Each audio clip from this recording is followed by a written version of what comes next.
মাদারিহাট বিধানসভা বিজেপির হাত থেকে ছিনিয়ে নিল তৃণমূল। মাদারিহাট বিধানসভা উপনির্বাচনে তৃণমূল কংগ্রেস প্রার্থী জয়প্রকাশ টপ্প বিপুল ভোটে জয়ী হওয়ার পর তৃণমূল কর্মী সমর্থকদের উল্লাস। মাদারিহাট বিধানসভার অন্তর্গত জলপাইগুড়ি জেলার বানারহাট ব্লকের গয়ের কাটা এবং বিন্নাগুড়িতে চলছে বিজয়ের উল্লাস। সবুজ আবিরের খেলা চলছে, ডিজে বাজিয়ে তৃণমূলের বাইক র্যালি। মাদারিহাট বিধানসভা কেন্দ্রে বিজেপির শক্ত ঘাঁটি হিসেবে পরিচিত, আর সেই শক্ত ঘাঁটিতেই তৃণমূলের কাছে ধরাশায়ী বিজেপি। এই আসন থেকে পরপর দুইবার জয়ী হয়েছিল মনোজ টিগ্গা।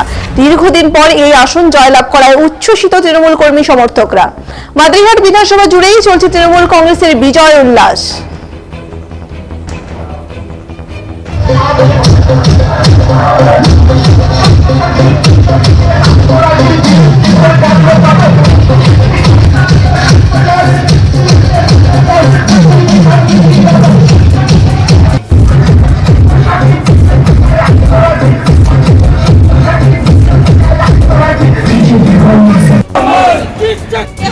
দিদি কি বলবেন মাদারিহাটের এই জয় তোমাদের চলছে?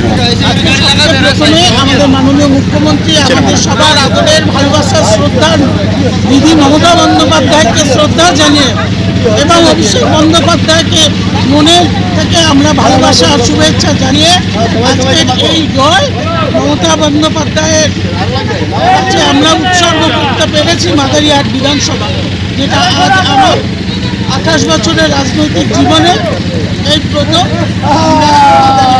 সবাই জিতলাম। আমরা সেই আনন্দ বলে বোঝাতে পারবো না। মাদারিহাটের জয়ের বিষয়ে এই জয় আমাদের ঐতিহাসিক জয়, এটা মা মাটি মানুষের জয়। মমতা বন্দ্যোপাধ্যায় তার উন্নয়নের ধারা অব্যাহত রাখার জন্য যেভাবে মানুষ ফিরে এসছে, এই জয় তারই প্রতিফলন। আমরা বহুদিন ধরে জিততে পারি না। এবার বাই ইলেকশন মনোজ টিগ্গা এবং বিজেপির যে আত্মহত্যা, আজকে মাদারিহাটের মানুষ এটা ছোট্ট বিচ্ছিন্ন করে দিয়েছে, হাত থেকে আশীর্বাদ করেছে। এই জয় আমরা মা মাটি মানুষকে উৎসর্গ করছি, আমাদের নেত্রীকে উৎসর্গ করছি, তার অনুপ্রেরণায় জয় এসেছে।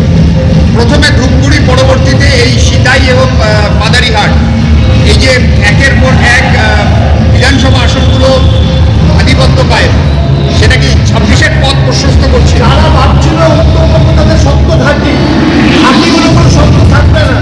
উত্তরবঙ্গ থেকে পদ্মপুর নিশ্চিন্তর পত্র সেক্ষেত্রে 2026-এ ঐতিহাসিক রেজাল্ট করতে চলেছে আমাদের উত্তরবঙ্গের মাটি। তারই প্রমাণ, তারই প্রথম